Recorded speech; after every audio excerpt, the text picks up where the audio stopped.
बिस्मिल्लाहिर्रहमानिर्रहीम। अस्सलाम वालेकुम। आज मैं आपके साथ शेयर करने जा रही हूँ एग मलाई करी मसाला की रेसिपी। इंतहाई मज़ेदार ये रेसिपी बनती है, इसको ज़रूर ट्राई कीजिए। जब आप इसको बनाएंगे तो बच्चे और बड़े सभी बेहद शौक़ से खाएंगे। बिल्कुल अलग से इंग्रेडिएंट्स हम इसमें डालेंगे और एक डिफरेंट सी रेसिपी तैयार करेंगे।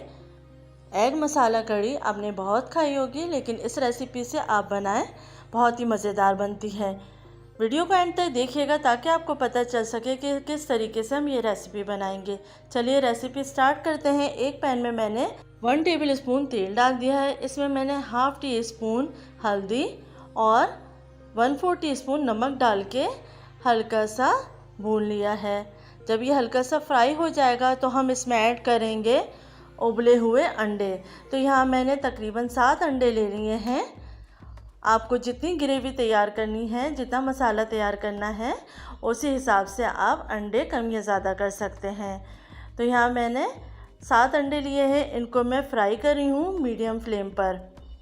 जब ये फ्राई हो जाएंगे और अच्छा सा कलर आ जाएगा तो फिर हम इसको निकाल लेंगे और इस तेल को हम अलग से निकाल लेंगे। अब उसी पैन में मैंने दूसरा तेल डाल दिया है, तकरीबन 2 टेबल स्पून के करीब। अब मैं इसमें ऐड कर रही हूँ 1 टीस्पून सफ़ेद ज़ीरा। इसको हल्का सा फ्राई करेंगे। 3 से 4 हरी मिर्चें ऐड करनी, जिनको मैंने लंबाई में 2 पीस में काट लिया है। इसको भी हल्का सा फ्राई करेंगे। जब हरी मिर्च फ्राई हो जाएगी तो उसके बाद मैं ऐड करूँगी 1 कप के करीब प्याज का पेस्ट। 4 से 5 प्याज लेकर थोड़े से पानी के साथ मैंने इसको पीस लिया था। प्याज का पेस्ट ऐड करने के बाद इसको अच्छे से भून लेंगे। ये करी मसाला बनाने के लिए इसमें भूनना बहुत ज़रूरी है। जितना अच्छा आप भूनेंगे उतने ही मज़ेदार मसाला तैयार होगा। अब मैंने इसमें 1 टीस्पून अदरक लहसुन का पेस्ट, हाफ़ टी स्पून नमक और 1 टीस्पून पिसी हुई लाल मिर्च, 1 टीस्पून पिसा हुआ धनिया और हाफ़ टी स्पून भुना पिसा ज़ीरा ऐड कर लिया है। अब इसको मिक्स करके अच्छे से भून लेंगे। इतना भूनना है कि तेल ऊपर आने लगे।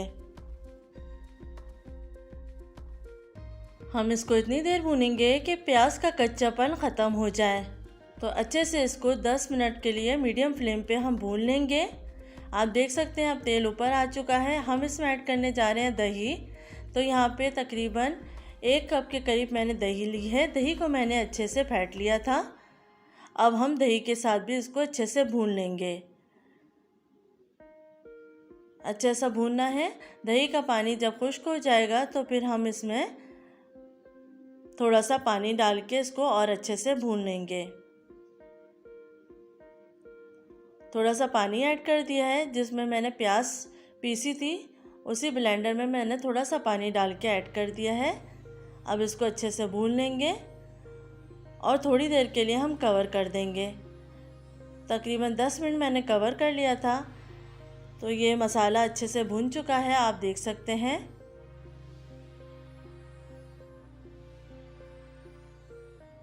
तेल ऊपर आ चुका है।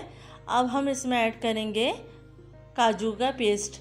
तो 8 से 10 काजू ले लिए थे और थोड़े से पानी के साथ उसको मैंने ब्लेंड कर लिया था। तो ये काजू का पेस्ट है, तकरीबन 2 to 3 टेबल स्पून।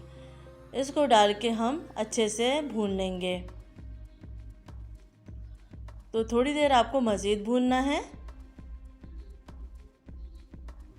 अच्छे से हम भूनेंगे ताकि बहुत ही मज़ेदार सा मसाला तैयार हो सके। थोड़ा ये गाढ़ा हो चुका है तो हम इसमें थोड़ा सा पानी ऐड करेंगे और हम इसको मीडियम फ्लेम पर पकाएंगे।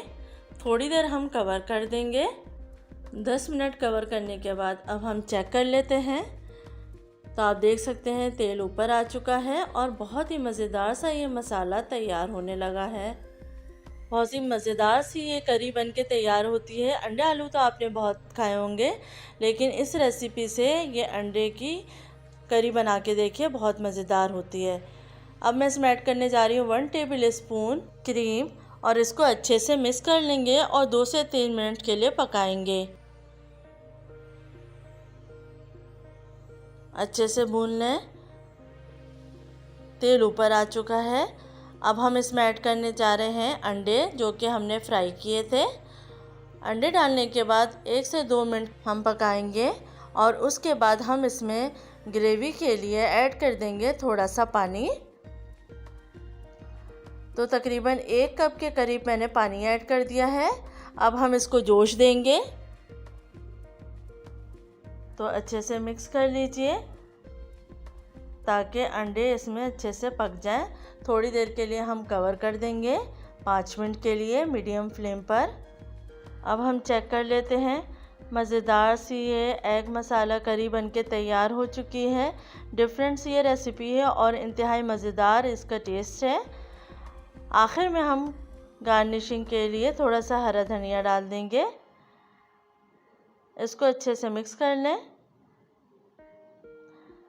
तेल ऊपर आ चुका है। अब हम फ्लेम को ऑफ़ कर देंगे क्योंकि ये मज़ेदार सा मसाला तैयार हो चुका है और इंतहाई मज़ेदार ये करी दिखने में भी लग रही है। आप देख सकते हैं कि बहुत ही मज़ेदार है। इस रेसिपी से आप ज़रूर ट्राई कीजिए। फ्लेम को मैं ऑफ़ कर देती हूँ। अब हम कर देते हैं इसको डिश आउट। मज़ेदार सी एग मलाई करी बनके तैयार हो चुकी है। आखिर में गार्निशिंग के लिए ऊपर से हरा धनिया और डाल देंगे। अपना ख्याल रखिएगा, फीडबैक देना मत भूलिएगा। अल्लाह हाफ़िज़।